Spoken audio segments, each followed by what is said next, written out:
Hello everybody, my name is Arm Gaming, but you could just call me Ryan, and I decided about like midway through the recordings for the 2K16 match simulations that I would just do a full prediction card because there's not much time until the show starts anyway, and I really don't feel like recording like 7 more matches, especially after I recorded one that lasted like 20 minutes and it really bugged the crap out of me. But that one won't be up. I only ended up uploading the Ryback Kalisto match, which only lasted like 3 minutes, and the Usos and Dudley's match, which ended up lasting about like 5. So instead, I'll just do a full match card prediction. So in case you didn't see the pre-show predictions, I have the Usos beating the Dudley Boys, Team Bad and Blonde losing to Team Total Divas, so Team Total Divas winning, and I have the United States Championship match ending with Kalisto still champion. So moving on to the main card, I have Kevin Owens retaining the Intercontinental Championship in the 7-man ladder match, just because I feel like there's not many other people that could really win it other than Sami Zayn. I feel like Sami Zayn could be a man who is like an underdog. I think the only real like plausible like guy that you could take and people would agree with you is Kevin Owens. Everybody else is kind of like an underdog in the match, I feel like. So yeah, because let's be honest, Sin Cara, Stardust, and Zack Ryder, they're only in it to fill out numbers. The Miz and Dolph Ziggler have kind of been involved around the Intercontinental title, and they really didn't have anything better to do, so they just put them in the match. This thing is all about Kevin Owens and Sami Zayn, and I think Sami Zayn's title win should be held off for a little while, because the point of Sami Zayn is that he is an underdog. Giving him a title on his first real pay-per-view match isn't what an underdog would have happened. That doesn't make him an underdog anymore. That makes him kind of like, oh well, he just kind of won the match. Like, what's up with that? Sami Zayn isn't the type of person that just kind of wins the match like that. That's not how he was in NXT, and that's not how he should be in WWE, as I'm about to kill him. Oh, there it is. Suplex to the outside. But yeah, Kevin Owens all day in this one. So moving on, the next match I want to talk about, the League of Nations versus the New Day. This one's probably the easiest to do. The New Day. No chance in hell that the League of Nations should win this, but you never know with WWE, because you know they're always doing something stupid. I mean, they made that 7-man ladder match instead of a 1-on-1 between Zayn and Owens, so. Alright, New Day, by the way, yes. Even though it's a 3-on-4, I think New Day deserve the rub at WrestleMania. They deserve to have that big WrestleMania moment. They've worked very hard, and they've been the most entertaining thing on Raw and SmackDown since last year at WrestleMania time. And then, up next, we'll talk about the Divas Championship match. That's what I've been waiting to talk about. Sasha Banks, Charlotte, Becky Lynch for the final time ever for the Divas Championship. Whoever holds the belt at the end of WrestleMania will be the final ever Divas Champion. Thank God, because they're changing it back to the Women's Championship tomorrow night, I've heard. Hopefully that's true. I hope I don't just sound like an idiot looking back on this tomorrow. I really hope this is true. And that Sasha, and it's so easy who should win this. It's Sasha Banks all day. Becky Lynch's time will come and Charlotte's time is done. Sasha Banks is easily, without a doubt, the most over woman on the roster. She's probably one of the most over people on the roster, period. It doesn't get more over than Sasha Banks is. She's gotten the We Want Sasha chance. She's undefeated on the main roster. She's yet to be pinned or submitted. And she's without a doubt like the most... She's the best out of the 3. I love Becky. And Charlotte's fine, but Sasha's the best out of the 3, definitely. And it sets up a perfect, like, summer feud with Bayley, perhaps.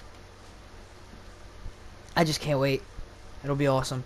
So up next, we'll talk about the AJ Styles versus Chris Jericho match. This one, it's pretty easy, I would say. I mean, if AJ Styles doesn't win, I'd say it's a huge upset. And it's a huge mistake by them. Because what's the point of putting over somebody at this point who's been in the game 16 years? He probably doesn't have much left in him over your big money investment, AJ Styles, who's probably going to have some huge feuds before he's all said and done with guys like Finn Balor, Randy Orton, even Brock Lesnar at some point. I'm sure we'll mix it up with AJ Styles. I would love to see that. And then you got, alright, yeah, that's all I have to say about that. AJ Styles goes over on Chris Jericho. Up next, we'll talk about the Andre the Giant Memorial Battle Royal, otherwise known as the match that only has a bunch of jobbers set up for it right now. So hopefully, I'm really hoping they put the Wyatt family in the match, which I have a feeling they will. I highly doubt they'll just leave it as, just the guys that are in it. I think the Wyatt family will get in, maybe a special surprise entry, maybe a Titus O'Neil or a Cesaro or something. If Cesaro enters, he's got to win, which is why I don't know if they're going to put him in it. But, my pick to win the Andre the Giant Memorial Battle Royal is Bray Wyatt. The reason I picked Bray Wyatt is because he needs a WrestleMania win, and the Andre the Giant Memorial Battle Royal needs the rub of a main event caliber superstar winning it. And Bray Wyatt is that star. He definitely deserves it. And the Battle Royal and Andre the Giant's legacy deserves to have a main eventer win it. Or a future main event, or whatever you want to call him.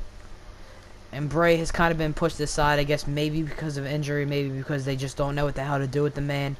But either way, you got to give the man the victory. Bottom line, not Braun Strowman. You got to give it to Bray. Up next, we will talk about... Oh, let's see. I don't want to forget anything before... let's talk about the... Let's talk about the Roman Reigns versus Triple H match. Let's just get it out of the way. We all know who's winning. Unless they do something crazy, which WWE is not creative enough to do. Unless they do something absolutely insane here, which I doubt they would. Why wouldn't it let me do my signature there? Whatever. Which I doubt they will. Then Roman Reigns is going to go over on Triple H. No doubt in my mind. It's like Vince is going to shove it down our throats either way at this point. The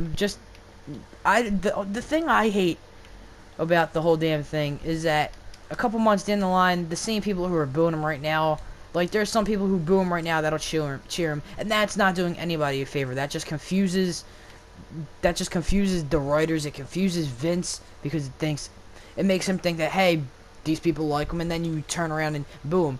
See, now me, I've always been an avid I've always hated Roman Reigns.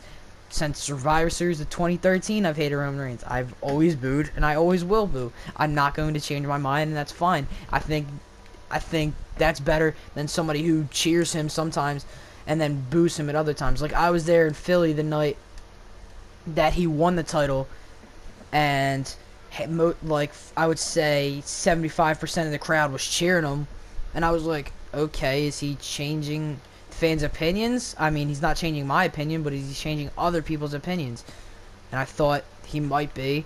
And then you see him, and then when they came back to Philadelphia a couple weeks ago, and I went to that show, I saw some of the same fans who were cheering him, booing him this time. It's like, that helps nothing. You're making it worse for everybody. It's either you cheer or you boo. You don't cheer sometimes and then boo other times for the man.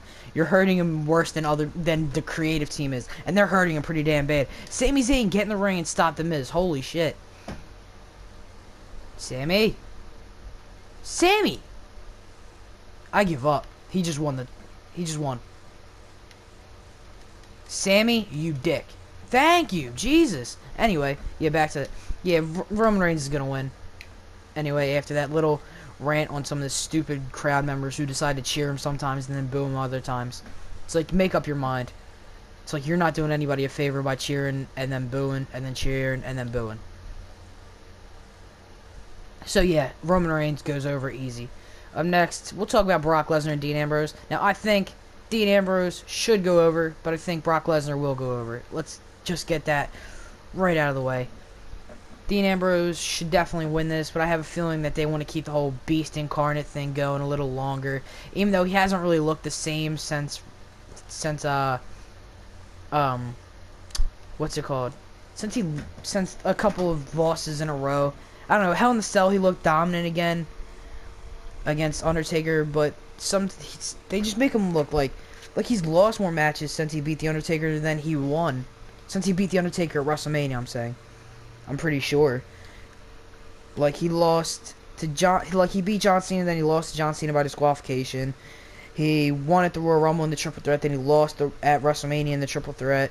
Then he lost at SummerSlam, then he won at Hell in a Cell, and then he lost at Fastlane and the Royal Rumble. So it's like, I don't know. At this point, I think the aura is kind of like not there anymore, as I should have taken a ladder out of the Miz's hand, but this game is still retarded as usual. Sami Zayn, please, dear God, stop him. Sami! Oh, Jesus, I'm so worried. Anyway, yeah, Brock Lesnar goes over in this one, I have a feeling. And we'll talk about the main event. I don't think I've forgotten anything, and if I have, it's obviously not important enough for me to remember. So, we'll talk about the main event. Shane O'Mac versus Triple H, or not, oh my God, I'm fucking it up already. Shane O'Mac versus The Undertaker inside Hell in a Cell as Zack Ryder, or no, is that The Miz again? Somebody stop this man, holy shit. Unreal. Anyway, I'm just gonna do this quick. Oh my God. That was really loud in my ear, sorry. The Miz's stupid theme song. Anyway, yeah, Shane O'Mac goes over. No doubt in my mind, Shane O'Mac goes over. He has to go over.